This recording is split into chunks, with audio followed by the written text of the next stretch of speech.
Investigation is taking place. Get this. Police in Kasarani, Roiro and Kijabe are investigating the circumstances under which 5 men who were reported missing were found murdered and their mutilated bodies dumped in the Kijabe forest and Kiserian.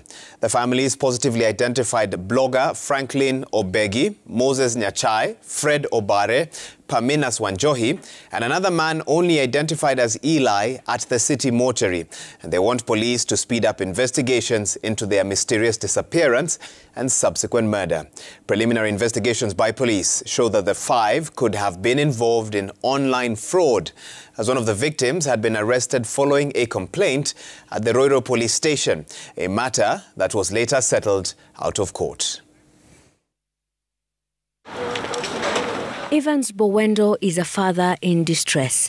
The death of his son, Franklin Obegi, who was a blogger days after he was reported missing in the company of his 2 friends, is a big shock to the family. Bowendo, who arrived at the City Mortuary early Tuesday, says he learned of his death through a friend. Mmoja wa rafiki zake alinipigia simu akaniambia kijana Franklin amepatikana ako City Mortuary. Nikatuma ndugu yangu hapa akakuja akaangalia akapata yenyewe ni yeye. Bowendo tells us he last saw his son, who was a student at Multimedia University, in February when he visited their rural home. Mimi nilikuwa minachua alikuwa anakatanga lisiti sandege online. Hiyo ndio kitu alikuwa ameniambia akitoka nyumbani. Lakini sasa vile alikuja kupatikana amekufa, hata mimi kama msasi nimesangana, nimesindwa ni kitu gani kilifanya mtoto yangu akakufa. He was a person who was working on online matters, and he was an active person on social media. He was always a trendsetter, a blogger. He was maybe at the wrong place at the wrong time with the wrong guys. Yeah. The family, however, could not establish the source of his cash, which he used to splash on trips down at the coast. Pesa yenyewe alikuwa anakuanga nazo. Kwa sababu akipata pesa anaweza funga simu uone kwa status saka ako Mombasa huko na amepanda ndege kutoka hapa anaswim huko. Nilimuuliza akaniambia hii pesa yenye anakuanga nayo ni hiyo yenye anafanyia biashara yake hiyo commission sisi anapewa. Obegi is believed to have disappeared in the company of Moses Nyachai and another friend identified as Eli. Alikuwa na malama kidogo kwa mikono na kwa shingo. Nikiangalia macho yake naona pia ni kama imetobolewa. And we really demand so many answers about the death. Kwa sababu yeye alikuwa tu ni vile tulikuwa tunajua ni student na tulikuwa tuna-expect angegraduate this year kutoka Kenyatta University.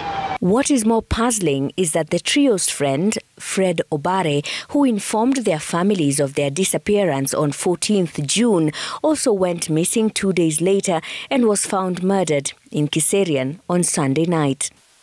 The family of Paminas Wanjohi, whose body was the first to be discovered at Kijabe forest on Saturday, were also at the morgue to transfer their kin's remains to Nyeri, where he will be buried. Kasarani Police Commander Peter Mwanzo, who confirmed receiving reports of 4 missing persons at his station, says preliminary investigations showed that the victims were friends who were allegedly involved in online fraud.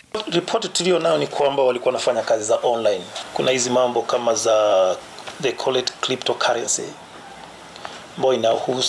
Inahusu pesa kutoka kwa mtu mmoja kwenda kwa mwingine. Kwa maana kuna kijana mmoja alikuwa ameshikwa hapo mbeleni na kulikuwa na mlalamishi ambaye huyo mlalamishi baadaye tunasikia kwamba waliweza kusikizana na mlalamishi na akamrejeshia pesa zake.